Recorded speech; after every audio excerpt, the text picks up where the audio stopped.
இலா யௌமித்தீன் அம்மாபாத். எல்லாம் வல்ல அல்லாஹ் ஜல்லஷானஹு தஆலாவை புகழ்ந்து அவனது திருத்தூதர் ஸல்லல்லாஹு அலைஹி வஸல்லம் அவர்கள் மீது ஸலவாத்தும் ஸலாமும் கூறிய பின்னால், கண்ணியத்துக்குரிய சகோதர சகோதரிகளே, உங்கள் அனைவருக்கும் அஸ்ஸலாமு அலைக்கும் வரஹ்மத்துல்லாஹி வபரகாத்துஹு. நாம் ஈமான் கொள்ள வேண்டிய அடிப்படையான 6 அம்சங்களில் மறுமை நாள் சம்பந்தமான நம்பிக்கையும் ஒரு பகுதி. அந்த மறுமை நாள் பற்றிய நம்பிக்கையின் ஒரு பகுதி தான் மறுமை நாளுடைய அடையாளங்களை அறிந்து கொள்வது. மறுமை நாளுக்கு முன்னர் ஏற்படக்கூடிய உலகத்தில் ஏற்படக்கூடிய மாற்றங்கள், அடையாளங்களை தெரிந்து கொள்வது. அந்த வகையிலே நாம் 3 தொடர்களில் மறுமை நாளின் சிறிய அடையாளங்கள் சம்பந்தமாக பார்த்து கொண்டிருக்கிறோம். அதிலே நாம் கடைசியாக ஷஹாதத்து ஸூர், பொய் சாட்சி சொல்வது சம்பந்தமாக நாம் கடைசியாக பார்த்தோம். ஒரு நாள் நபி ஸல்லல்லாஹு அலைஹி வஸல்லம் அவர்கள் அலா உனப்பிஉக்கும் பி அக்பரில் கபாயிர், பாவங்களெல்லாம் மிக பெரும் பாவங்களை உங்களுக்கு நான் சொல்லட்டுமா, பெரும் பாவத்தை நான் உங்களுக்கு சொல்லட்டுமா என்று 3 முறை கேட்டார்கள். அப்போது சபையில் இருந்த சஹாபாக்கள் பலா யா ரசூலல்லாஹ், அல்லாஹ்வுடைய தூதரே சொல்லுங்கள் என்று கூறினார்கள். இப்போது நபி ஸல்லல்லாஹு அலைஹி வஸல்லம் அவர்கள் அக்பருல் கபாயிர் சொல்றாங்க. ஒன்று அல் இஸ்ராக்கு பில்லாஹ், அல்லாஹ்வுக்கு இணை வைப்பது பெரும் பாவங்களில் ஒன்று. பெரும்பாவம்ல பெரும்பாவங்களெல்லாம் பெரும்பாவங்கள் என்று அல்லாஹ் ரசூலுல்லாஹ் சொல்றாங்க. ரெண்டாவது உக்கூக்குல் வாலிதைன், பெற்றோரை நோவினை செய்தல். பெற்றோர் நோவினை செய்யறா அடிக்கிறதுன்றது மட்டுமில்லை, நோவு என்கிறது உடம்புக்கு ஏற்படக்கூடிய நோவு இருக்குது, மனசுக்கு ஏற்படக்கூடிய நோவு இருக்குது. அவருடைய மனது புண்படியால் நடக்கிறதும் பெற்றோரை நோவினை செய்தல். இப்படி சொன்ன ரசூலுல்லாஹ் சாஞ்சி இருந்தாங்க. இது ரெண்டையும் சொல்லக்குள்ள திடீர்னு நிமிர்ந்து இருந்தாங்க. ரசூலுல்லாஹ் இருந்துட்டு சொன்னாங்க, அலா வ கவுலு ஸூர், பொய் சாட்சி சொல்வது, பொய் சாட்சி சொல்வது, பொய் சாட்சி சொல்வது என்று தொடர்ந்து சொன்னார்கள். இந்த ஹதீஸை அறிவிக்கக்கூடிய அபூபக்கர் அவங்க சொல்றாங்க, லைத்தஹு சக்கத்த, ரசூலுல்லாஹ் சும்மா இருக்கலாமே, மௌனமா இருக்கலாமே, ஏன் திரும்ப திரும்ப சொல்றாங்கன்னு சொல்லக்கூடிய அளவுக்கு அதையே திருப்பி திருப்பி ரிப்பீட் பண்ணார்கள் என்று நாங்கள் பார்க்குறோம். அப்போ இந்த ஹதீஸில் நபி ஸல்லல்லாஹு அலைஹி வஸல்லம் அவர்கள் இணை வைப்பதோடும் பெற்றோரை நோவினை செய்வதோடும் இதை ஒப்பிட்டு சொல்றாங்க. பொய் சாட்சி சொல்றது, பொய் சாட்சி பிறர் சம்பந்தமாக சொல்ற ஒரு பகுதி இருக்குது, அல்லது ஏதாவது ஒரு வாதாட்டத்தின் போது, ஏதாவது ஒரு வழக்கின் போது பொய் சாட்சி சொல்வதும் இருக்குது. இதுல நபி ஸல்லல்லாஹு அலைஹி வஸல்லம் சொல்றாங்க, யாராவது ஒருவர் பொய் சத்தியம் பண்ணி இன்னொருவருக்குரிய ஒரு பொருளை எடுத்தா அவர் அல்லாஹ்வுடைய கோபத்துக்கு ஆளாகிறாரு என்கிறதை நபி ஸல்லல்லாஹு அலைஹி வஸல்லம் சொல்றாங்க. ஒரு நாள் நபி ஸல்லல்லாஹு அலைஹி வஸல்லம் மன் இக்தத ஹக்க மால முஸ்லிமின் பியமினின் காதிபத்தின், பொய்யான ஒரு சத்தியத்தை பண்ணி யாராவது ஒரு முஸ்லிமுடைய சொத்தை அநியாயமாக எடுத்துக்கொண்டால் லக்கியல்லாஹு வஹு அலைஹி கல்பான், அல்லாஹ் அவரோடு கடும் கோபத்தில் இருக்கிற நிலையில் தான் அல்லாஹ்வை சந்திப்பார். நீங்க ஒரு பொய் சத்தியம் பண்ணி அடுத்தவனுடைய சொத்தை எடுத்திருந்தால் அல்லாஹ் உங்களோட கோபிச்ச நிலையில் தான் நீங்க அல்லாஹ்வை சந்திப்பீங்க என்று ரசூலுல்லாஹ் அவங்க சொல்லிட்டு, இன்னல்லதீன யஸ்தரூன பி அஹ்தில்லாஹி வ ஐமானிஹிம், அல்லாஹ்வுடைய வாக்கையும் சத்தியத்தையும் பயன்படுத்தி யார் சமனன் கலீலா, அற்ப கிரயத்தை பெற்றுக்கொள்கிறார்களோ, உலாய்க லா ஹலாக்க லஹும் ஃபில் ஆஹிரா, அவர்களுக்கு மறுமையில் எந்த பங்கும் கிடையாது. வலா யுகல்லிமுஹுமுல்லா, அல்லாஹ் அவர்களோடு பேச மாட்டான் என்ற குர்ஆன் வசனத்தை ரசூலுல்லாஹ் ஓதுறாங்க. அப்ப சஹாபாக்கள் கேட்கிறாங்க, யா ரசூலல்லாஹ், இந்த செய்தியை சொல்ற நேரத்தில் சஹாபாக்கள் கேட்கிறாங்க, வ இன் கான ஷைஅன் யஸீரா, ஒரு சின்ன சாமானா இருந்தாலும் அப்படியான்னு கேட்குறாங்க. நபி ஸல்லல்லாஹு அலைஹி வஸல்லம் சொல்றாங்க, மன் இக்தத ஹக்கம் ரஅ முஸ்லிமின் பி யமீனிஹி, யார் ஒரு பிற மனிதனுடைய முஸ்லிமுடைய சொத்தை சத்தியம் செய்து பெற்றுக்கொண்டாரோ, ஃபக்கத் அஜபல்லாஹு லஹுன் நார், அல்லாஹ் அவருக்கு நரகத்தை வாஜிபாக்கிட்டான். வஹர்ரம அலைஹில் ஜன்னா, அவர் மீது அல்லாஹ் தஆலா சொர்க்கத்தை ஹராமாக்கி விட்டான், அவர் நரகத்துக்கு போவார் என்று சொல்றாங்க. அப்ப சஹாபாக்கள் கேட்குறாங்க, பொய் சத்தியம் பண்ணி அந்த எடுத்த பொருள் சின்ன பொருளாக இருந்தாலுமா என்று கேட்குறாங்க. நபி ஸல்லல்லாஹு அலைஹி வஸல்லம் சொன்னாங்க, வ இன் கான கலீபன் மின் அராக், அராக்குங்கிறது அரபிகள் அந்த இப்போ நாங்கள் மிஸ்வா குச்சிக்குதே அந்த மரத்துக்கு சொல்றது மிஸ்வா குச்சி. மிஸ்வா குச்சி ஒரு கம்பொண்டைத்தான் பொய்க்கு சத்தியம் பண்ணி ஏண்டன்னு சொல்லி எடுத்தாலும் நாளை மறுமையில் அவர் அல்லாஹ்வுடைய கோபத்தோடு தான் அல்லாஹ்வை சந்திப்பார். சாமான் சின்னது பெருசுங்கிறதல்ல. நீ அல்லாவை வந்து பொய்யா கொண்டு வந்து உன்னை பொய்க்கு சாட்சி அல்லாவை வந்து நிப்பாட்டினாய். அப்ப இந்த இடத்துல சாதாரணமா பாருங்க, ஒரு மிஸ்வாக் குச்சியை கூட, இன்னைக்கு ஒரு மிஸ்வாக் இருக்குது, ஒரு ஆள் வந்து அதை எடுக்கிறாரு, இன்னொரு ஆள் வந்து இல்லை இது ஏண்டதான், சத்தியமா இது ஏண்டதான், நான் தான் வச்சுட்டு போன எடுத்தா அவரும் நாளை மறுமையில அல்லாவை கோவிச்ச நிலை, அல்லாஹ் அவரோட கோவிச்ச நிலையில தான் அல்லாவை சந்திப்பார் என்று இந்த ஹதீஸ் சொல்லுது. அப்ப இந்த விஷயத்துக்கு இவ்வளவு கடுமை சொல்லப்பட்டிருக்குது என்று சொன்னா, இன்றைக்கு எங்களுடைய நிலைகளை கொஞ்சம் யோசிச்சு பாருங்க. எங்களுக்கு உரிமை இல்லாததை உரிமை கோரி நாங்கள் பேசுறதுங்கிறது, கோர்ட்டில் போய் ஜெயிக்கலாம், நமக்கு நல்ல லோயர் கிடைச்சாருண்டா, அல்லது அவனுக்கு கிடைச்ச லோயரு மோசமாக இருந்தா, சில நேரம் அவனே காசை வாங்கிட்டு தோற்றுருவான் வாதாடிட்டு. அவனுக்கு கிடைச்சதுக்கு பிறகு இந்த லோயர்கிட்ட காசு வாங்கிட்டு 2 லோயரும் பேசி வச்சுட்டு இந்த லோயர்கிட்ட காசு வாங்கிட்டு அந்த லோயர் தோக்குற வாங்கிக்கிறான். அவனுக்கு என்ன வெண்டா என்ன தோத்தா என்ன, வெண்டாலும் அவனுக்குரிய காசு கிடைக்க போகுது, தோத்தாலும் அவனுக்குரிய காசு கிடைக்க போகுது. ஒன்று என்ன, வெள்ள ஆள ரேட் ஏறிட்டு போகும். அது அவங்களுக்குள்ள டிஸ்கஸ் பண்ணி பேசி முடிவு செஞ்சுக்குவாங்க. அப்ப இன்றைக்கு வந்து அதாவது பொய் சத்தியம் சொல்லி அல்லாஹ்வை சாட்சியாக வச்சு ஏதாவது ஒரு சின்ன பொருள் அபகரிக்கப்படுமாக இருந்தாலும் அதை மறுமை நாள் அடையாளமாக ரசூல் ஸல்லல்லாஹு அலைஹி வஸல்லம் சொல்றாங்க. அது வந்து மிகப்பெரிய அநியாயமாக இஸ்லாம் பார்க்குது. இன்றைக்கு நிறைய பள்ளிகளுடைய சொத்து, வக்குப்பு செய்யப்பட்ட சொத்துக்கள், ஏக்கர் கணக்கில் சொத்துக்கள், அல்லாஹ்வுக்காக வக்குப்பு செய்யப்பட்ட சொத்துக்களை தனி நபர்கள் தங்களுக்குரிய உரிமையாக நினைத்து சுரண்டி கொண்டிருக்கக்கூடிய ஒரு சூழலை பார்க்குறோம். இது வந்து அல்லாஹு தாலா இது ஒரு பெரிய ஒரு அநியாயமாக எங்களுக்கு மார்க்கம் சொல்லி தருகிறது. அடுத்ததாக கித்மானு ஷஹாதத்தில் ஹக், பொய் சத்தியம் செய்கிறதுங்கிறது வேறு, பொய் சாட்சி சொல்றதுங்கிற ஒரு பகுதி. அதாவது உண்மையான சாட்சியை மறைக்கிறது என்று ஒன்று இருக்குது. அது இன்றைக்கு சமுதாயத்தில் பரவலாக போய்த்து. ரசூல் ஸல்லல்லாஹு அலைஹி வஸல்லம் மறுமை நாளுடைய அடையாளங்கள் சம்பந்தமாக சொல்கிற போது இன்ன பைன எதை சான்னு சொல்லிட்டு வகித்மானி ஷஹாதத்துல் ஹக், உண்மை சாட்சியை மறைக்கிறது. இன்றைக்கு என்னட்ட கேட்டாலும் நானும் அதான் சொல்லுவேன். இப்போ ரோட்டில் ஒருத்தன் வெட்டி கொண்டுட்டான், நான் கண்ணால் கண்டேன், கொலை செஞ்சவனை தெரியுமான்னு கேட்டால் நான் இல்லைன்னா சொல்ல போகிறேன். உங்கள்கிட்ட கேட்டாலும் தெரியாதுன்னா சொல்ல போகிறேன், நான் காணலாம் சொல்ல போகிறோம். இப்போ நான் என்ன நினைப்பேன்டா, நான் அவனை காட்டி கொடுத்தா நாளைக்கு அவன்ட ஆக்கள் வந்து என்ன கொள்வானு. சில நேரம் நான் எந்த போலீஸ் ஸ்டேஷன் அவனே சொல்லுவான் இவன் தான் காட்டி தந்தான்னு சொல்லி. அப்போ இதை எதை பதுக்குதுன்னு சொல்லி சொன்னால், இப்போ நான் என்ன நினைக்கிறேன்டா, என்னன்னா சேஃப்டி, ஏண்ட சேஃப்டி முதல்ல, என் குடும்பத்திட சேஃப்டி.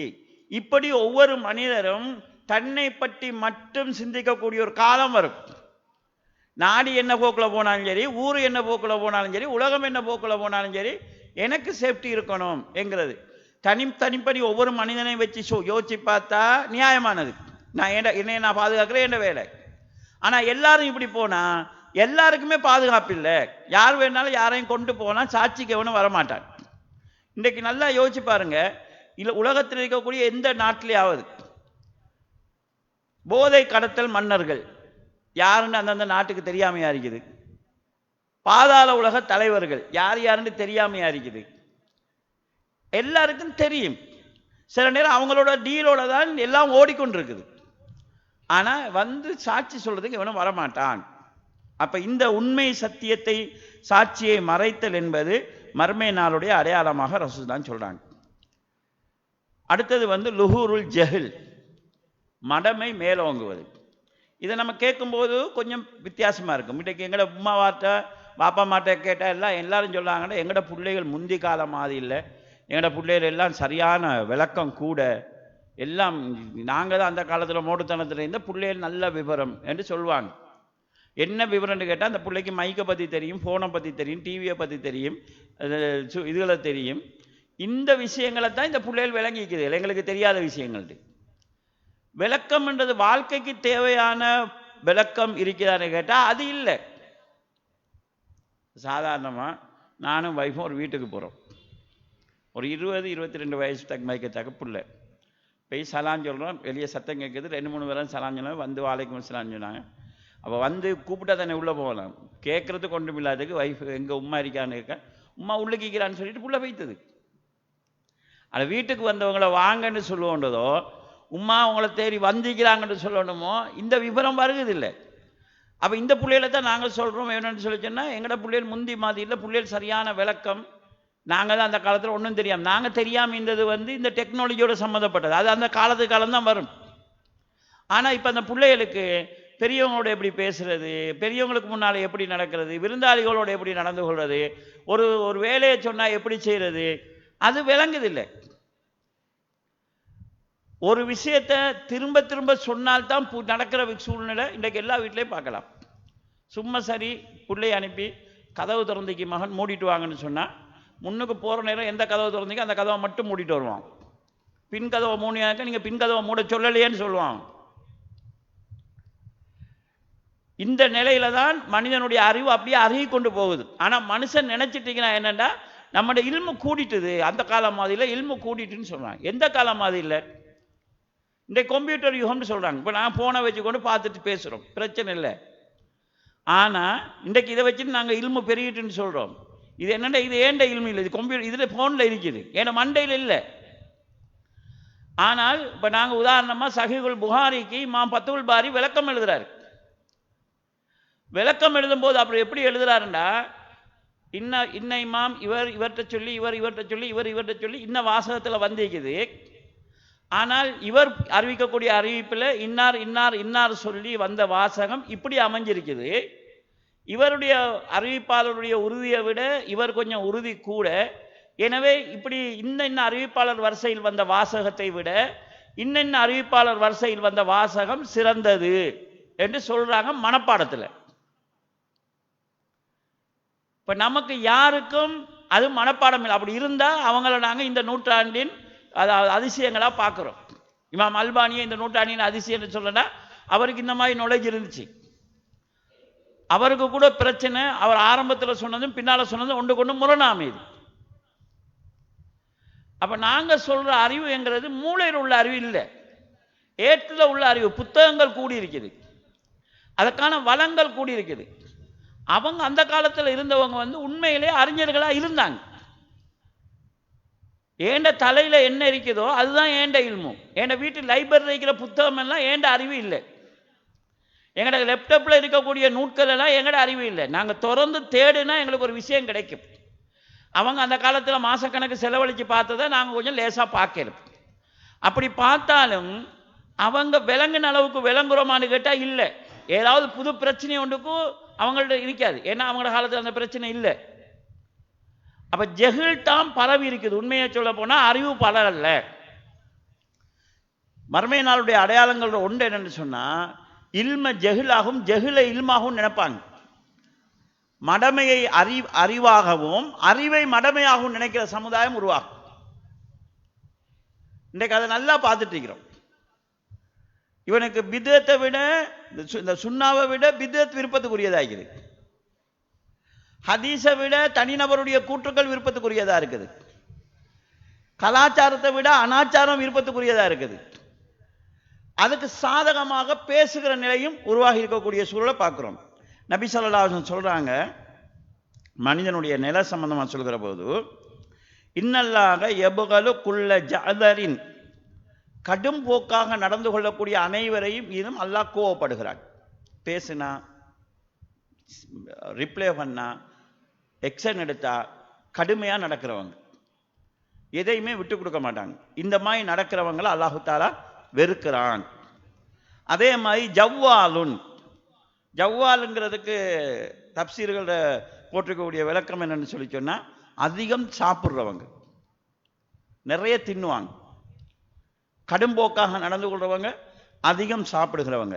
சஹாபும் பில் அஸ்வாக், சந்தைக்கு போனால் ஊனு கத்தி கதறி பேசிக்கொண்டு பிஸ்னஸ் செஞ்சுட்டு இருக்கிறவங்க. ஜீபத்தும் பில்லை, நைட் ஆகுனா ஜீபான்றது பொணத்துக்கு சொல்றது, பொணம் மாதிரி இருப்பாங்க, படுத்தா பொணம் என்ன நடக்குன்னு தெரியாது. ஹிமாரும் பின்னஹார், பகலையில கழுத மாதிரி வாழ்றது, உழப்பு உழப்பு உழப்புன்னு அதிலேயே இருக்கிறது, ஒரு அறியாமை மூழ்கிய ஒரு வாழ்க்கை. ஆலிமு பி அம்ரி துன்யா, உலக விஷயம் வந்தால் அவர் ஒரு பெரிய ஆலிமா இருப்பார். ஜாஹிலும் பி அம்ரில் ஆஹிரா, மர்மை நாள் வந்தால் மடையனா இருப்பார். இவங்களை அல்லாஹ் வெறுக்கிறான் என்று ரசூலுல்லாஹி ஸல்லல்லாஹு அலைஹி வஸல்லம் சொன்னாங்க. இந்த சூழ்நிலை தான் இன்றைக்கு பெரும்பாலான முஸ்லீம் மக்களோட நிலையாக இருக்குது. பகல் ஃபுல்லாக உழைக்கிறது, ராவைக்கு அடிச்சு போட்ட மாதிரி படுக்கிற, தின்றது உழைக்கிறது படுக்கிறது, தின்றது உழைக்கிறது படுக்கிறது, அடுத்த லைஃப் ஒன்று அவங்களுக்கு இல்லை. உலக விஷயத்தை போய் கேட்டால் எல்லாத்தையும் நுணுக்கமாக சொல்கிற அளவுக்கு அக்கு வேற ஆணி வேற தெரிஞ்சிருப்பாங்க. மர்ம விஷயத்தில் அறிவே இல்லாமல் இருக்கிறது. என்னோட சகோதரர் ஒன்று சொன்னார், ஒரு யூனிவர்சிட்டியுடைய PhD அவர் ஒளி செஞ்சுட்டு வராரு. அவர் ஒளி செஞ்சதும் பிள்ளைன்னு சொல்கிறாரு. சப்புல வந்து 2வது ரக்காயத்திலே 3வது ரக்காயத்திலே சேர்றாரு. இமாமோட சேர்ந்து சலாமும் கொடுக்குறாரு. இவருக்கு எப்படி சொல்றது? ஒரு தொழுகை பற்றியே தெரியாமிக்க. ஆனால் நல்ல ஒரு மனுஷன், தங்கமான மனுஷன், மனிதர்களோடு பழகிற விஷயங்கள்ல. ஆனால் பேசிக் என்னடா மார்க்கத்தை விட்டு தூரமாக இருந்துக்காங்க. மார்க்க சைட்டில் அதாவது சாதாரண மக்களோட தொடர்பாளர்கள் இல்லை. நம்ம படிச்சிட்டோன்னு நினைக்கோடனே என்ன நினைக்க, நம்ம படித்தாக்கள், நம்ம PhD, இந்த கொத்துபா ஓதுறவங்க பிள்ளையா அவங்க அதாவது சத்தமாக பேசுகிறாங்கன்னு இந்த ஏதாவது இதில் பிடிச்சு கொள்வது அப்படியே இருக்கிறது. நம்ம படிச்சிட்டோம் இருக்கிறது. மார்க்க விஷயங்கள் சரியாக தெரியாது. தான் செய்கிற தொழில்கள் விஷயத்தில் கூட அதுக்குரிய தேவையான அறிவை பெற்றுக்கொள்கிறாங்க. உமர் அலிலாங்க பஜாரில் பிஸ்னஸ் பண்ணுற ஒரு ஆளை பிடிச்சி அனுப்புகிறாங்க. முதல்ல வியாபாரத்தை படிச்சுட்டு வந்து பிஸ்னஸ் பண்ணு. எனக்கு ஆச்சரியமாக இருந்துச்சு. நல்ல மார்க்கத்தோட 5 நேரம் தொழுகையோட பேணுதலாக இருக்கக்கூடிய ஒரு மனுஷர் தான் அவர். பாம் செய்கிறது, அவர் செத்த கோழியை உடனே அறுத்தா ஹலாலாமேன்னு சொல்லி கேட்டார். நான் இல்லை செத்தா ஹராம்னு சொன்னால் திரும்ப இல்லையாமையா செலுத்து, அது சூடு ஆறுறதுக்கு முன்னாடி அறுத்தா சரியாமே, சூடு போனதுக்கு ஒரு அறுத்தா தானே அது தின்ன இல்லாதாமேன்னு திரும்ப கேட்குறத பார்த்தா அவர் அறுத்துட்டு இருந்திக்கிறார். சாகுற கோழியை சூடு ஆறுறதுக்கு இடையில அறுத்துட்டு இருந்திக்கிறார். இப்போ நம்ம நினச்சிட்டு போகிறது காவிர கடையில் இறைச்சி வாங்கக்கூடாது, முஸ்லீம்ட கடையில் தான் இறைச்சி வாங்கன்னு சொல்லி. இதை நான் கெக்கிராவ சைட்டில் ஒரு ஆள்கிட்ட சொல்கிற நேரம், உண்மைதான் மௌலை, இதில் ஃபார்மில் கோழி சாகிற நேரம் தான் அறுக்கிறது தான், சில நேரங்களில் தான் அது அறுத்ததையும் தின்ன வேண்டிய நிலை தான் வாரன்னு சொல்லி. அப்போ இந்த மார்க்கம் சம்பந்தமான அறிவில்லாத ஒரு சூழ்நிலை உருவாகி இருக்குது. இது வந்து மக்கள் நினைச்சிட்டு இருக்கிறாங்க இப்போ மார்க்கத்திலே நாங்கள் கூட அறிஞ்சிட்டோம்னு சொல்லி. அறிவு குறைஞ்சிட்டு தான் போகுது. நபி ஸல்லல்லாஹு அலைஹி வஸல்லம் சொல்றாங்க, இன்ன பைன யதை சா, மறுமை நாள் நெருங்குகிற போது ல ஐயாமன், அதில் சில காலம் வரும். எப்படின்னா யூருஃபவு ஃபீஹல் இல்ம், இல்மு உயர்த்தப்பட்டு விடும். வயுன்சிலு ஃபீஹல் ஜஹல், மடமை கொட்டப்பட்டுரும், மடமை இறக்கப்பட்டுரும், கல்வி உயர்த்தப்பட்டு விடும். இன்னொரு ஹதீஸில் ரசூல் ஸல்லல்லாஹு அலைஹி வஸல்லம் சொல்றாங்க, கல்வி உயர்த்தப்படுறதுண்டா என்னன்னு சொல்லி. அல்லாஹ் கல்வியை ஒரே அடியாக எடுக்க மாட்டான், கல்வி மான்களை அல்லாஹ் எடுத்துருவான், அறிஞர்களை அல்லாஹ் எடுப்பான். அறிஞர்களை எடுப்பது தான் கல்வி உயர்த்தப்படுவதுங்கிறது. அறிஞர்கள் எடுக்கப்பட்டா மூளையில இல்மு உள்ளவங்க இல்லாமல் போயிடுவாங்க. கிதாபுல இல்மு இருக்கும், ஆனால் அது பெரிய பயனை கொடுக்காது படிக்கிற வரைக்கும். இப்போ அந்த காலத்து அறிஞர்கள் சில நேரங்களில் சில பத்துவாக்களையும் சில தீர்ப்புகளையும் சொல்லியிருப்பாங்க. அந்த நேரத்தில் கிதாபு தேடி சொல்றதில்லை, அவங்கள்ட்ட இருக்கிறத வச்சு சொல்றது. சந்தர்ப்ப சூழ்நிலைகளை புரிந்து கொண்டு இதில் எது சமுதாயத்துக்கு லாபம் தரக்கூடியதுங்கிறது விளங்கி அவங்க செஞ்சிருக்கிறாங்க. தாத்தாரிகளுடைய ஒரு சம்பவம் மட்டும் சொல்லப்படும். தாத்தாரிகளுடைய சிலரை கடந்து போகிற நேரம் இமாம் இப்னு தைமியாவும் அவருடைய மாணவரும் போகிறாங்க. அவங்க சாராயம் குடிக்க ரெடி ஆகிட்டிருக்கிறாங்க. மாணவர் தடுக்க போகிறாரு. இவர் சொல்கிறார் விடுன்னு சொல்லி. அவங்க இங்கே வந்து கேட்குறாங்க, என்ன நீங்கள் ஒரு ஹராத்தை விட சொன்னீங்க. அவன் குடித்தான்டா அவனுக்குள்ளே சண்டை பிடிச்சிட்டு அவனுக்குள்ளே இருப்பானோ, குடிக்கலைன்னு சொன்னால் எங்களோட தான் சண்டை பிடிச்சிட்டு இருப்பானோ. அவன் குடிக்கிறது தான் எங்களுக்கு சேஃப்டி. குடித்தா அவனோட வேலைன்னு அவங்களுக்கு இருப்பான், ஏதாவது அவனுக்குள்ளே சண்டைகள் நடந்துட்டு இருக்கும். அவன் குடிக்கலைன்னு சொல்லி சொன்னால் தெளிவாக இருப்பான், எல்லாரும் சேர்ந்து நம்மளோட சண்டை பிடிச்சிட்டு இருப்பானோ என்று சொல்ல. அப்போ இந்த இடத்துல வந்து அவனை தவற தடுக்கிறது எங்களுக்கு இஸ்லாத்துக்கு பயனுள்ளதாக இருக்குதா, தவற தடுக்காமல் இருக்கிறது இஸ்லாத்துக்கு பயனுள்ளதாக இருக்குதா, இதை பார்க்குறாங்க. இது அவங்க அதாவது இந்த நுணுக்கம் வந்து அதாவது அனுபவத்தோடையும் சூழலை அணிஞ்சு வாரது. புத்தகத்தில் பார்த்தா இந்த பதில் வராது.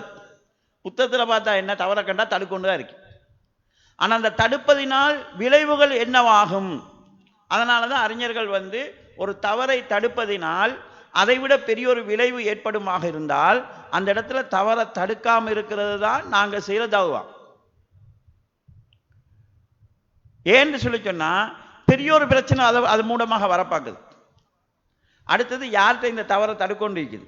ஒரு உதாரணமாக அந்நியர்கள் மியூசிக் ஷோ நடத்துகிறாங்க. நீங்கள் வேண்டாம் ஒரு ஏற்பாடு செய்யலாம், எங்களோட ஊருக்குள்ளே நடக்க விடாமல் தடுக்கிறதுக்கு ஒரு வேலை.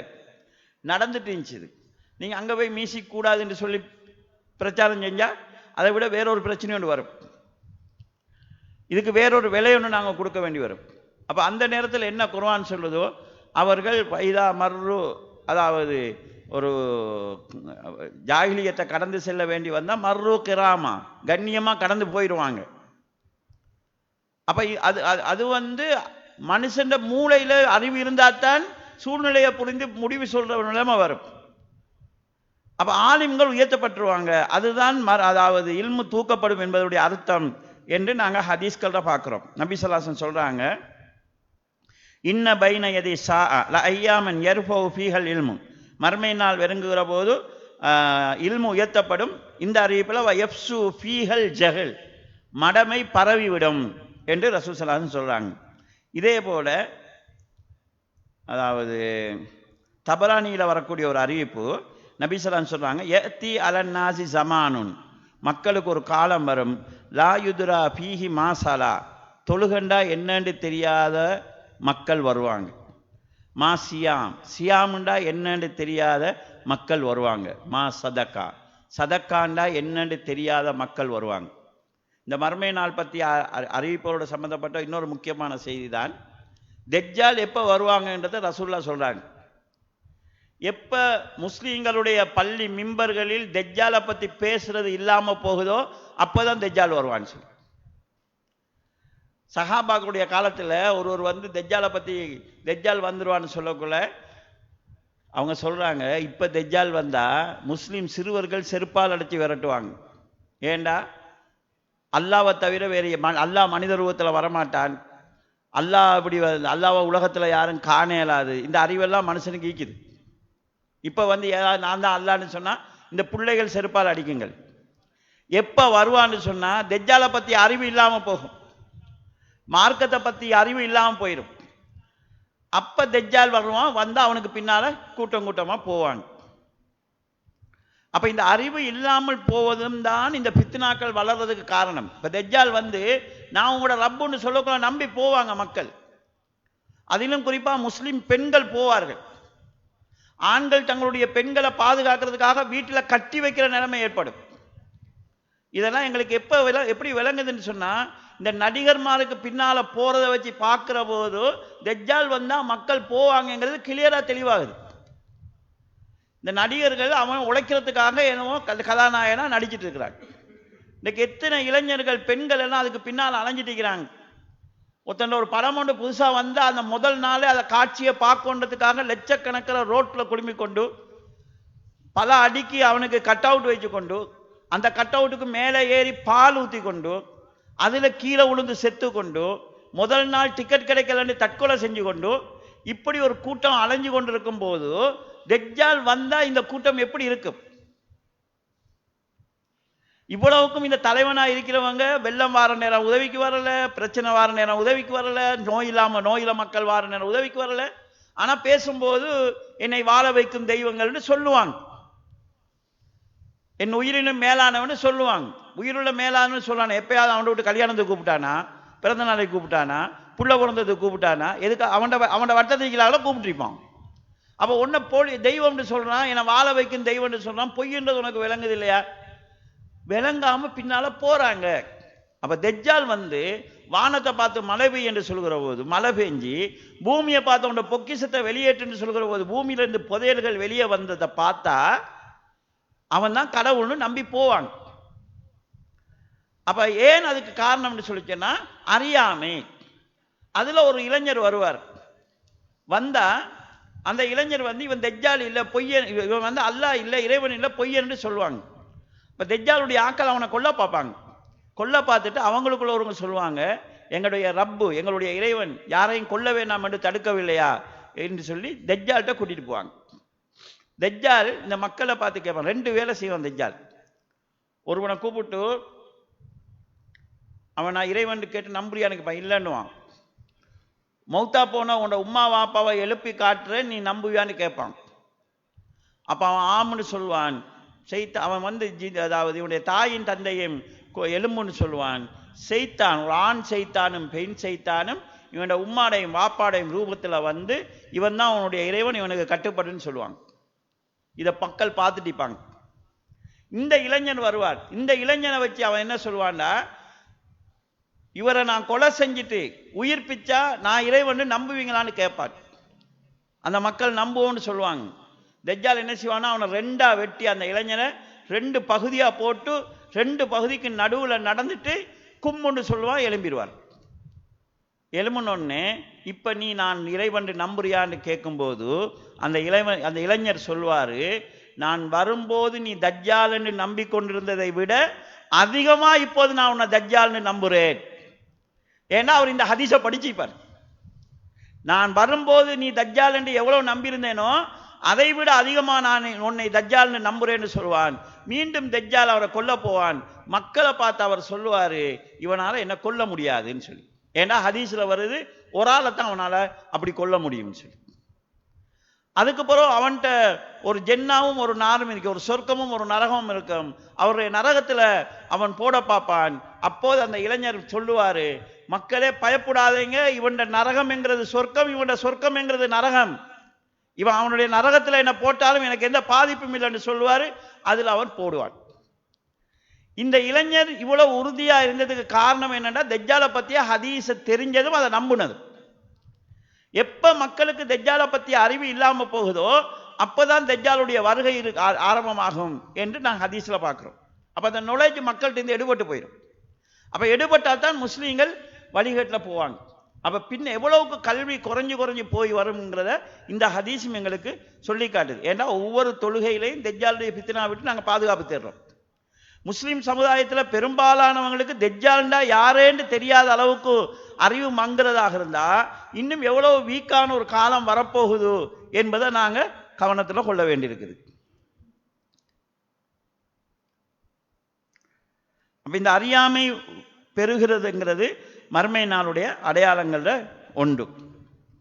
அடுத்ததாக நபி ஸல்லல்லாஹு அலைஹி வஸல்லம் கத்ரத்து சுஹ் வல் புகுல், அதாவது கஞ்சத்தனம் அதிகமாவதையும் உறவுகள் அற்றுப்போவதையும் அண்டை அயலாரோட நெருக்கங்கள் குறைகிறதையும் சொல்லி காட்டுறாங்க.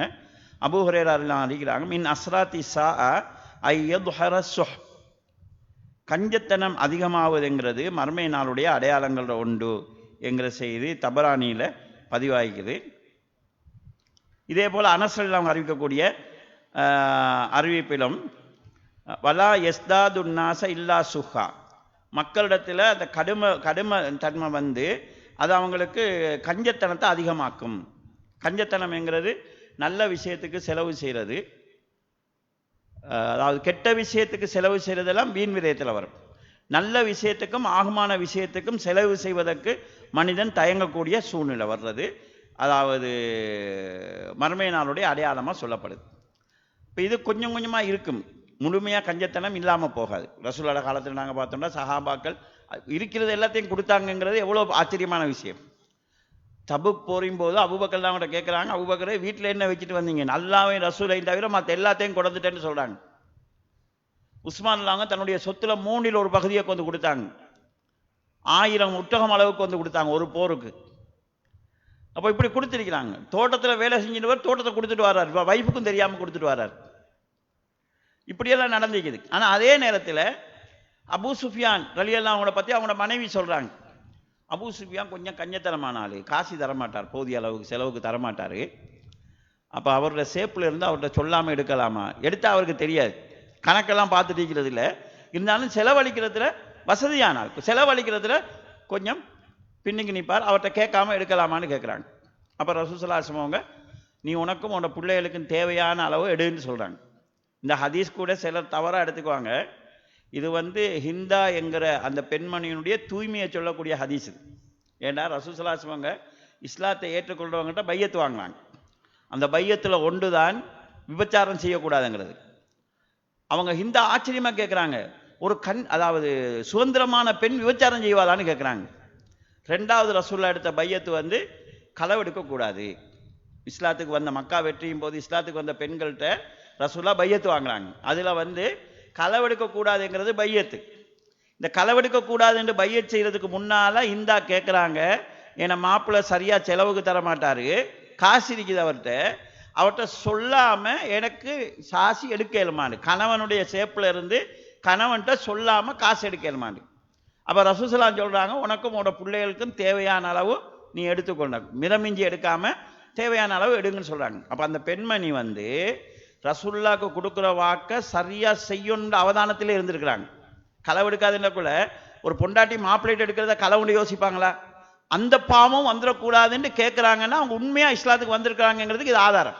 சிலர் வந்து ஹிந்தான்னு சொன்னால் அபூ சுஃபியானுடைய மனைவி, இப்போ ஹம்சானுடைய ஈரலை பிச்சு சப்பி துப்புனெல்லாம் சொல்லுவாங்களே, அவங்க இஸ்லாத்துக்கு எதிராக தான் இருந்தாங்க. 10 மக்கா வரைக்கும் இஸ்லாத்துக்கு எதிராக தான் இருந்தாங்க.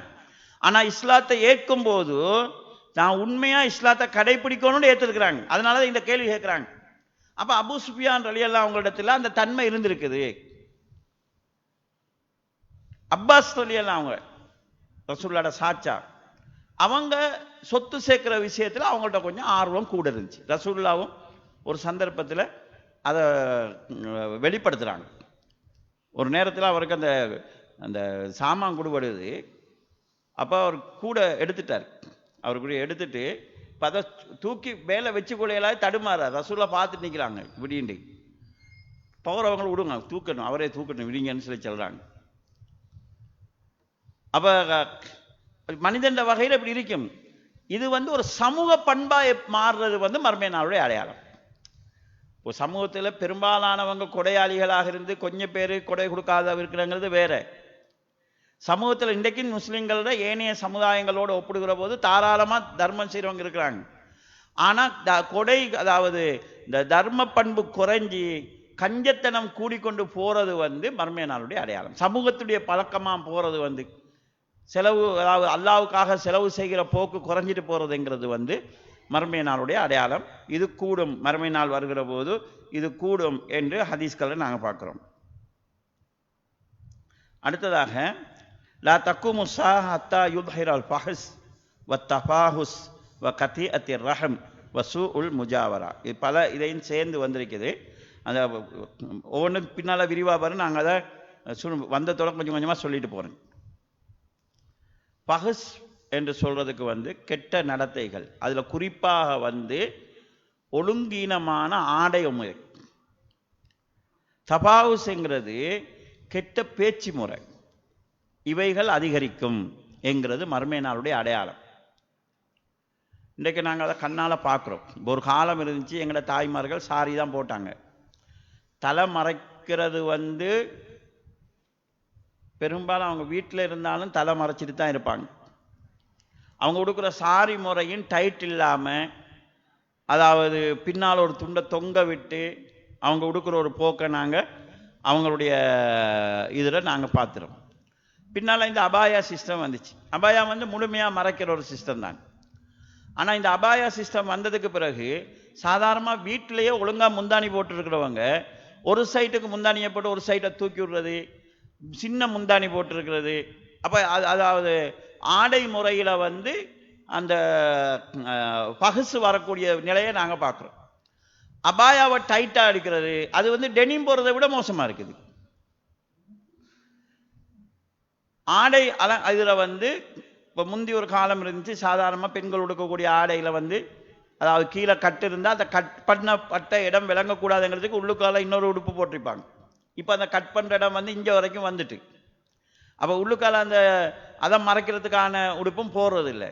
இப்போ அது ஸ்டைலுன்னா காற்றுக்கு பறக்கக்குள்ள அதை பிடிச்சி போடுன்ற நிலையில் இருக்குது. அப்போ கொஞ்சம் கொஞ்சமாக அதில் அந்த அந்த தன்மைகள் மாறிட்டு போகுது.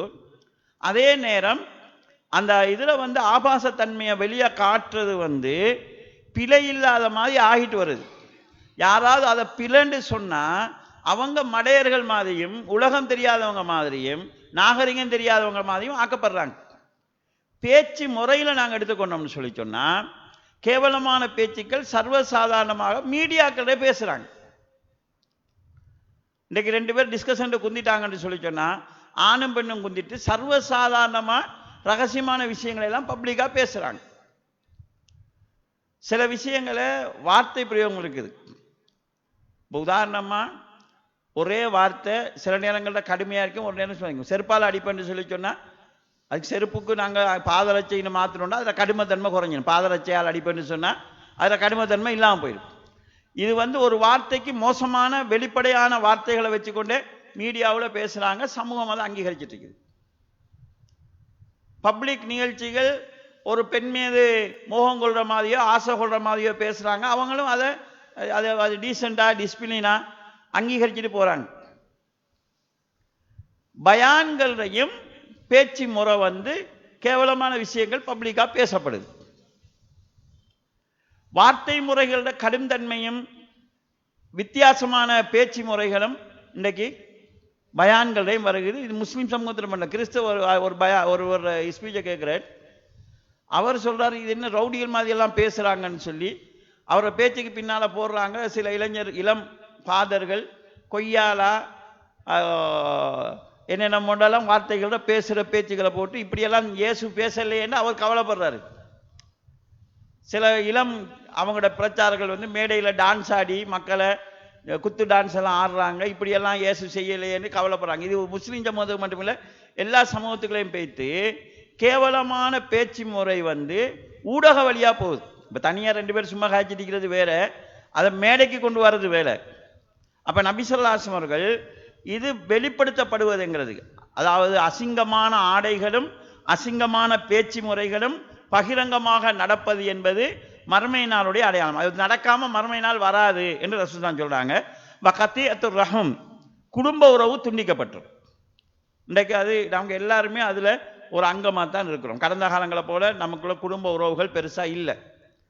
கடந்த காலங்களில் சண்டை கிண்டை எல்லாம் நடக்கும். ஆனால் எப்படி பார்த்தாலும் ஒரு வீடு இருந்தால் சாட்சி பெரியம்மா மாமி மாமா அப்படியே சொந்த பந்தம் எல்லாரும் ஒரே ஏரியாவில் இருப்பாங்க. இப்போ எல்லாரும் தொழிலோ வேற வேற காரணங்களோ தூர முடிச்சோ வேற தொடர்புகளோ எப்படியோ வேற வேறையா இருக்கிறோம். அப்படி வேற வேறையா இருக்கிறது தான் நல்லதுன்னு நாங்களும் நினைக்கிறோம். கிட்ட இருந்தால் ஒரே சண்டை பிரச்சனை சச்சரவு, அதை விட தூர இருந்துட்டு ஏதோ நலவு பொல்லாவுக்கு போய் வந்துட்டா போதும் என்கிற நிலையில அதை நாங்கள் சரி கண்டுட்டு இருக்கிறோம். இப்போ சகோதரர்களுக்கு மத்தியில் உறவு கொஞ்சம் கொஞ்சமாக குறைஞ்சி, அது சகோதரர்களுடைய பிள்ளைகளுக்கு மத்தியில் உறவு கொஞ்சம் கொஞ்சமாக குறைஞ்சி அடுத்த ஜென்ரேஷன் இல்லாமல் போயிடும். இப்போ நாங்கள் எங்களுக்கு தெரிய எங்கள்ட சாட்சி பெரியமான பிள்ளையெல்லாம் ஒண்டா படுத்திருப்போம், ஒண்டா தான் குளிக்க போய்ப்போம், ஒண்டா தான் விளையாடிப்போம், சண்டை பிடிச்சிட்டு இருந்துப்போம், ஒண்டா இருந்திருப்போம். இப்போ எங்கட பிள்ளைகளும் எங்களோட சகோதர பிள்ளைகளும் எப்பயாவது கண்டா நானா தம்பிட்டு தூரமாக நின்று கதைச்சிட்டு போகிற லெவலில் தான் இருக்குது. அவங்களோட பிள்ளைகள் வார நேரம் இதுவும் இருக்காத சூழல் ஆகும். அப்போ இந்த உறவு முறை துண்டிக்கப்பட்டு போகிறது மறுமை நாளுடைய அடையாளமாக ரசூல் ஸல்லல்லாஹு அலைஹி வஸல்லம் சொல்லி காட்டுறாங்க. வசூ உல் முஜாவரா, அண்டை வீட்டார்களோட உள்ள உறவு கெட்டு போகிறது மறுமை நாளுடைய அடையாளம். அண்டை வீட்டாருங்கிறதுக்கு ஹதீஸ்கள் விளக்கம் சொன்னதை பார்த்தா ஒரு ஊரே அண்டை வீட்டார்களை வருன்ற அளவுக்கு பார்க்கலாம். நாங்கள் சில அறிஞர்கள் 40 வீடுகள் வரைக்கும் அண்டை வீடு தான் சொல்கிறாங்க. முன்னால் 40 வீடு, இந்தியாவில் 40 வீடு, பின்னால் 40 வீடுனா ஒரு ஊரே அண்டை வீடு லிஸ்ட்டுக்குள்ளே வந்துடுவாங்க. சிலர் கூப்பிட்டா எவ்வளோ தூரம் சவுண்ட் போகுமோ அவ்வளோ தூரம் நமக்கு அண்டை வீடு தான் சொல்கிறாங்க. அண்டை வீடார்களோடு நல்ல முறையில் நடக்கிறதுங்கிறது ஈமானுடைய அடையாளங்கள் ஒன்றா சொல்லப்பட்டிருக்குது. இப்போ இன்றைக்கு நமக்கு பக்கத்து வீட்டில் இருக்கு. இப்போ ஹதீஸில் எப்படி வருது? தன் அண்டை வீட்டான் பசித்திருக்க தான் மட்டும் புசிப்பவன் வயிறு நிறைய சாப்பிட்றவன் மூமின் இல்லைன்னு சொல்லி. அப்போ அண்டை வீட்டில் நிலைமை என்ன, அவங்க சாப்பிட்டாங்களா இல்லையா, அந்த விஷயங்கள்லாம் தெரியணுங்கிறது ஹதீஸில் எங்களுக்கு சொல்லப்படுது. ஆனால் இன்றைக்கு நம்மளோட குடும்பத்துக்கு பக்கத்து வீட்டார்களுடைய நிலைமையும் எங்களுக்கு தெரியாது. அப்படியே தெரிஞ்சுக்கணும்னு ஆசைப்பட்டா அவங்களோட ரகசியங்களுக்குள்ள தலை நுழைக்க பார்க்குறோம். என்னம்மா கல்யாணம் பேசிட்டாங்களா, வந்துச்சா, எவ்வளோ கொடுக்குறாங்க, எவ்வளோ எடுக்கிறாங்க, என்ன மாதிரி இந்த விஷயங்களை நோண்டி நுழாக பார்க்குறானே தவிர சாப்பிட்டாங்களா இல்லையா, சாப்பிட்றதுக்கு ஏதாவது இருக்குதா, பிள்ளைக்கு படிக்க கஷ்டமா, இப்படி ஏதாவது ஹெல்ப் பண்ணுவோமா, இந்த நிலையில் இல்லை அந்த உறவு முறை. அப்போ இதே இந்த அதாவது பிளட்டில் வாழ்கிறவங்களுடைய வாழ்க்கை மேலே யார் இருக்கிறான்னு தெரியாது, கீழே யார் இருக்கிறான்னு தெரியாது. இப்படி ஒரு லைஃப் போய்கொண்டிருக்கக்கூடிய ஒரு சூழலை நாங்கள் பார்க்குறோம். இதை மறுமை நாளுடைய அடையாளமாக ரசூல் ஸல்லல்லாஹு சொல்கிறாங்க. மற்றொரு ஹதீஸில் ரசூல் ஸல்லல்லாஹு அவர்கள் வல்லதி நஃப்சி முஹம்மதின் பியதிஹி, முகமதுடைய ஆத்மா யார் கையில் இருக்கிறதோ அவன் மீது சத்தியமாக, லா தக்குமு ஸாஅ ஹத்தா யுத்ஹரல் ஃபஹ்ஸு வல் பஹல் வல் புஹல், அநாகரிகமான செயல்பாடுகளும் கஞ்சத்தனமும் வெளிப்படாத வரையில் மறுமை நாள் வராது. வயுஹவ்வினுல் அமீனு வயுத்தமனுல் ஹாயின், நம்பிக்கையாளன் மோசடியானாக பார்க்கப்படுவான், மோசடியாளன் நம்பிக்கையாளனாக பார்க்கப்படுவான். அப்படியான நிலைமை வராமல் மறுமை நாள் வராது. வயுஹுலிக்குல் வூலு வயுல்ஹரு தஹூல், வூல்கள் அழிஞ்சி தஹூல்கள் கூடிடுவாங்க என்று சொல்கிறாங்க. அப்போ ரசூல் ஸல்லல்லாஹு அலைஹி வஸல்லம் அவர்கிட்ட வூல் தஹூல்ண்டா யாருன்னு கேட்குறாங்க. நபி ஸல்லல்லாஹு சொல்கிறாங்க, அல் வூல் வுஜூஹுன் நாஸ் வஸ்ராஃபுஹும், மக்களின் முகங்களாக வாழ்ந்தவர்கள், மக்களின் கண்ணியத்துக்குரியவர்களாக இருந்தவங்கெல்லாம் போயிடுவாங்க. மக்களின் முகம்னு சொன்னால் சில நேரங்களில் சில ஊரை சொன்னோடனே சிலர முகம் நினைப்புக்கு வரும். உதாரணமாக பேர் வரலன்னொடனே நலிமாஜியார முகம் நினைப்புக்கு வரும். அப்போ அந்த ஊரினுடைய அடையாளமாக இருந்தவர் அவர், அந்த பிரதேசத்தினுடைய முகவரியா திகழ்ந்தவர் இவர். இப்படி சிலர் மக்கள் வாழ்ந்திருப்பாங்க.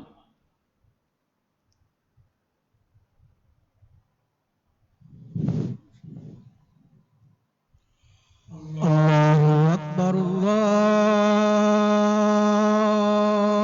அக்பர், அல்லாஹு அக்பர், அல்லாஹு அக்பர். அஷ்ஹது அன் லா இலாஹ இல்லல்லாஹ்,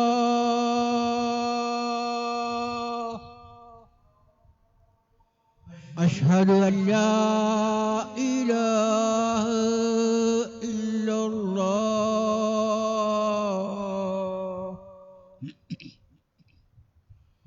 அஷ்ஹது அன்ன முஹம்மதர் ரசூலுல்லாஹ், அஷ்ஹது அன்ன முஹம்மதர் ரசூலுல்லாஹ்.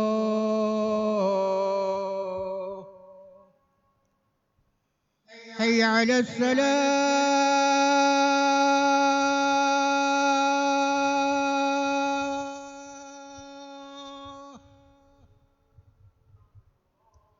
ஹய்ய அலஸ் ஸலாஹ்,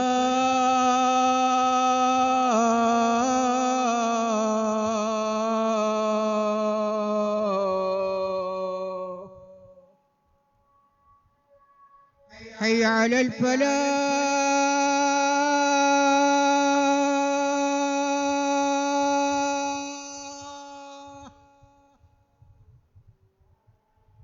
حي على الفلاح.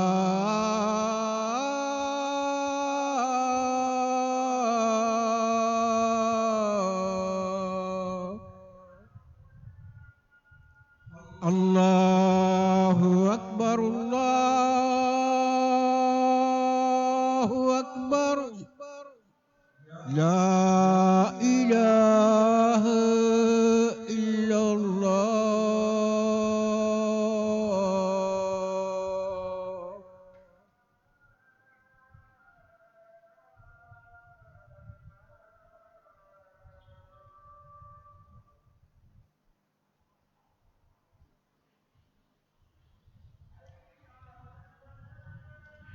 கண்ணியத்துக்குரிய சகோதரர்களே, மனிதர்களின் முகங்களாகவும் அவர்களின் கண்ணியத்துக்குரியவர்களாகவும் வாழ்ந்தவங்கெல்லாம் மௌத்தாய் போயிடுவாங்க. அதுக்கு பிறகு இந்த இன்னொரு கோஷ்டி உருவாங்க. அவங்க யாருண்டா, கானு தஹ்த அக்தாமின் நாஸ் லா யுலமு பிஹிம், மக்களின் பாதங்களின் கீழ் இருந்த யாரென்றே தெரியாதவங்கெல்லாம் சமுதாயத்தில் பெரிய மக்களாக பார்க்கப்படுவாங்க. உதாரணத்துக்கு சொல்கிறேன், நான் கொள்கை அடிப்படையில் சொல்லலை. இப்போ காத்தாங்குடின்னு சொல்லி சொன்னால் ஷேகுல் ஃபலா, அப்துல்லா ஹசரத் நினைப்புக்கு வருவாங்க. புத்தளம்னு சொன்னால் மஹமூத் ஆலிம் நினைப்பு வருவாங்க. அது மார்க்க சைட்டோட நான் பார்த்தோன்னு சொன்னேன். அக்குன்னு சொன்னால் கொஞ்சம் பேருக்கு இஸ்மாயில் ஹசரத் அவங்க நினைப்புக்கு வருவாங்க. ஏதோ அவங்கள்ட்ட ஒரு ஒரு ஊரின் அடையாளமாக அவங்க பார்க்கப்பட்டிருப்பாங்க. இப்போ நீங்கள் டக்குன்னு இப்போ ஷேகுல் ஃபலா முகம் யாருக்குன்னு தெரியாமல் இருக்கலாம். அதாவது ஃபலாஹ் மதரசாவை ஸ்டார்ட் பண்ணவங்க, அந்த காலத்தில் வாழ்கிறவங்க, அவங்கள்ட்ட காசு கொடுத்து வைப்பாங்க, சேஃப்டிக்கு எல்லாத்துக்கும் இது பண்ணுவாங்க. ஒரு ஒரு இல்முல எந்த அளவுன்றது தெரியாட்டியும் பக்குவமான ஒரு பண்பட்ட ஒரு மார்க் அறிஞர். இப்போ காத்தாங்குடியினோட ஷேகுல் ஃபலா அவர் நினப்புக்கு வருவாங்க. இப்போ நீங்கள் காத்தாங்குடினோ டக்குன்னு கண்ணுக்கு முன்னுக்கு யார முகம் வருதுன்னு சொல்லி இந்த நிலை வருவதை ரசூலுல்லாஹ் சொல்கிறாங்க. சமுதாயத்தின் முகங்களாகவும் கண்ணியமாகவும் இருந்தவங்க எல்லாம் போய் கேவலமானவர்கள் எல்லாம் சமுதாயத்தை வழிநடத்துறவங்களா வருவாங்க. இது மறுமை நாளுடைய அடையாளம் என்று ரசூலுல்லாஹி ஸல்லல்லாஹு அலைஹி வஸல்லம் சொல்றாங்க. இவங்களுடைய வழி நடத்துறத தான் சமுதாயம் சீரழிஞ்சிட்டு போகும். ஒரு காலம் வரும் எப்படின்னு சொல்லி சொன்னா, அந்த காலத்தில் வாழ்ற நல்லவர்களாலும் அறிஞர்களாலும் இந்த மடையர்களை கண்ட்ரோல் பண்ண இயலாம போகும். அறிவியனர்களை தடுக்கக்கூடிய ஆற்றல் அற்றவர்களாக ஆலிம்கள் போயிடுவாங்க. இந்த நிலைமை மர்மை நாளுடைய அடையாளமாக மேற்குறித்த ஹதீஸில் சுட்டி காட்டப்படுகிறது. இந்த ஹதீஸ் ஹாக்கிமில் பதிவு செய்யப்பட்டு தப்ரானியில் பதிவு செய்யப்பட்டிருக்குது. இமாம் அல்பானி ரஹ்மத்துல்லாஹி அவங்க தங்களுடைய சில்சிலா சஹீஹாவோட இதை சுட்டி காட்டுறாங்க. இந்த மாதிரியான நிறைய அடையாளங்கள் எங்களுடைய சமுதாயத்தில் இப்போ நடந்து கொண்டிருக்கக்கூடிய அடையாளங்களாக நாங்கள் பார்க்கலாம். சமூகம் இந்த நிலையில் இருக்குது, முழுசாக யாராலையும் மாற்ற இயலாது.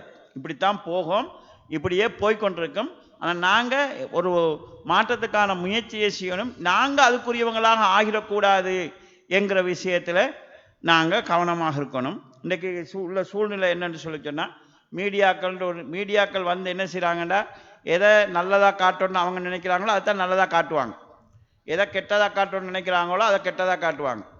எப்போ மக்களுடைய கவனத்தை திசை இருப்பணுமோ ஏதாவது ஒரு பிரச்சனையை உண்டாக்குவாங்க, அந்த பிரச்சனையும் பக்கம் மக்களை கொண்டு போய் சேர்ப்பாங்க. இன்றைக்கு யார்கிட்ட என்ன கேட்குறேன்ற லெவலே இல்லாமல் இப்போ இந்தியாவில் ஆடை பிரச்சனை வருது. முஸ்லீம் பிள்ளைகள் அபாயாவோட பாடசாலைக்கு போகிற பிரச்சனையாகுது. இதுக்கு போய்த்து குஸ்புட்ட விளக்கம் கேட்குறானோ, அவக்கும் ஆடை ஒழுக்கத்துக்கு என்ன சம்பந்தம் இருக்குது? இதுக்கும் அவக்கும் என்ன சம்பந்தம்? அவர் நடிகை, அது பொழைப்புக்காக நடிச்சிட்டு போறா. முஸ்லிம் சமுதாயத்தினுடைய ஆடை விஷயத்தை கேட்கறதுக்கு இந்த சமுதாயத்தில் வழி நடத்துகிற அறிஞர்களோ தலைவர்களோ இவங்களுக்கு இல்லையா? அவனுக்கு தேவைன்னா குஸ்பக்காரனா தான் பார்ப்பானோ நிறைய பேர். அப்ப யார்கிட்ட என்ன கேட்குறங்கிறது இல்லை. இதுக்கு சமூகத்தில் அதாவது கேளிக்கைகளாக பேசிட்டு இருக்கிறவங்க, யூடியூப் செய்கிறவங்க, அவங்கள கூப்பிட்டு இது ஆடை விஷயமா முஸ்லீம் சமுதாயம் சார்பாக அவங்க பேசுறாங்க. இப்போ அவங்களாவது நான் இப்படி உடுத்துட்டு இருக்கிறேன், ஆனால் எங்களோட மார்க்கத்தில் இப்படி தான் உடுக்கணும்னு சொல்லலை, மார்க்க சட்டம் வேற, நான் இப்படித்தான் செய்யணும் அப்படி இல்லை. இவங்க மேலதிகமாக இஸ்லாத்தை அவங்களோட ஸ்டைலுக்கு ஏற்ப திசை இருப்பதுக்கு பேசுகிறாங்க. அதை மக்கள் பார்த்துட்டு இருக்கிறாங்க, அது ப்ரொமோட் பண்ணப்படுது. அப்போ இதுதான் சமுதாயத்தில் கீழ் சாதியாக இருக்க வேண்டியவங்க, மக்களுடைய காலுக்கு கீழே இருக்க வேண்டியவங்க மேலே கொண்டு வைக்கப்படுவாங்க. அவங்க தான் ஹீரோக்களாக்கப்படுவாங்க, அவங்க ஃபோக்கஸ் பண்ணப்படுவாங்க. மக்களும் அது கொஞ்சம் கொஞ்சமாக அதுக்கு இசைஞ்சு அதை கண்டு கொண்டு போகிற நிலைமை வரும். பின்னால் வரக்கூடிய ஹதீஸ்களை நாங்கள் பார்க்குறோம். இந்த இசையை ஹலாலாக்குவாங்க, பட்டை ஹலாலாக்குவாங்கிறது சம்பந்தமாக அறிஞர்கள் சொல்கிற போது, ஹலாலுண்டா சட்டம் எழுதுறவன் இல்லை, பட்டு போடுவது இன்றையிலிருந்து ஹலால்னு சட்டம் போடணும் இல்லை, அதை ஹராம் என்கிற எண்ணமே மக்கள்கிட்ட இல்லாமல் போகுமே, அதுதான் அது. அப்படி எடுத்துக்கொண்டோன்னு சொல்லிச்சுன்னா, இன்றைக்கு எங்களுக்கு எங்கேயாவது இசை ஹராம்னு பேச இயலுமா? இசை ஹராம் என்கிற மனநிலையாவது இருக்குதா? இப்போ நம்ம எங்கேயாவது ஒரு இடத்துல ஒரு ஃபங்க்ஷனுக்கு போய்த்து இசை கூடாதுன்னு சொல்லிச்சோன்னா, நீங்கள் அப்போ வராமிக்க வேண்டியதானே, இங்கே என்னத்துக்கு வந்தீங்க, இசை கூடாதுன்னா இந்த நூற்றாண்டு இந்த பேசுறீங்கன்னு சொல்லுவாங்க. அப்போ என்னண்டா ஹலால் ஆக்குறது, ஹராத்தை செய்கிறதுங்கிறது ஒரு பாவம். ஹராத்தை செய்கிறவன்ட்டு கேட்குறான், ஏண்டா செய்யறாங்க, என்ன செய்ய, நான் பழகிட்டேன், தவறா செஞ்சிட்டேன் இப்படி சொன்னான்டா, அவன் அது ஹராம்ங்கிறத ஏற்றுக்கொள்றான், தவறு செய்கிறான். அல்லாஹ் ஹராம்னு சொன்னதை ஹலால்னு சொன்னால் குஃப்ரை உண்டாக்கும். நீ அல்லாஹ்வோட சட்டத்தில் கையடிக்கிற விஷயம். அப்போ பட்டையும் அதாவது இசை கருவிகளையும் மதுபானத்தையும் விபச்சாரத்தையும் ஹலால் ஆக்குவாங்கன்னு சொன்னால், அது ஹலால் மாதிரி பார்க்குற மனநிலை உண்டாகிடும். ஒரு ஹலாலை கண்டா எப்படி நோமலா போவாங்களோ அதே மாதிரி இந்த ஹராம்களும் பார்க்குற போது அதை சராசரியாக சாதாரண விஷயமாக சமூகம் ஏற்றுக்கொள்கிற மனநிலைக்கு வரும். அப்போ இந்த ஒரு சூழல் இன்றைக்கு உருவாகி வந்து கொண்டிருக்கக்கூடிய நிலையை நாங்கள் பார்க்குறோம். இன்னும் நிறைய அதாவது நடைமுறையில் நடந்து கொண்டிருக்கக்கூடிய மறுமை நாளுக்கு முன்னால் நடக்கக்கூடிய அடையாளங்கள் நிறைய ஹதீஸ்களை நாங்கள் பார்க்குறோம். இவற்றையும் சுருக்கமாக பார்ப்பது எங்களுடைய அந்த மறுமை நாள் சம்பந்தமான அறிவுக்கு மேலும் அந்த நம்பிக்கைக்கும் எங்களுக்கு உறுதியளிக்கிறதாக இருக்கும். இன்ஷா அல்லாஹ் அவற்றையும் நாங்கள் பார்த்து பெரிய அறிவித்தல்கள் சம்பந்தமான பெரிய அடையாளங்கள் சம்பந்தமான விஷயங்களுக்கு செல்லலாம். எல்லாம் வல்ல அல்லாஹ் ஜல்ல ஷானஹு தஆலா மறுமை நாளின் அடையாளங்களாக சொல்லப்பட்ட இந்த பாவங்கள் அசிங்கங்களிலிருந்து பாதுகாக்கப்பட்டவர்களாக என்னையும் உங்களையும் ஆக்கி அருள் புரிவானாக. வாஹிரு தௌவானா அல்ஹம்துலில்லாஹி ரப்பில் ஆலமீன். அஸ்ஸலாமு அலைக்கும் வரஹ்மத்துல்லாஹி வபரகாத்துஹு.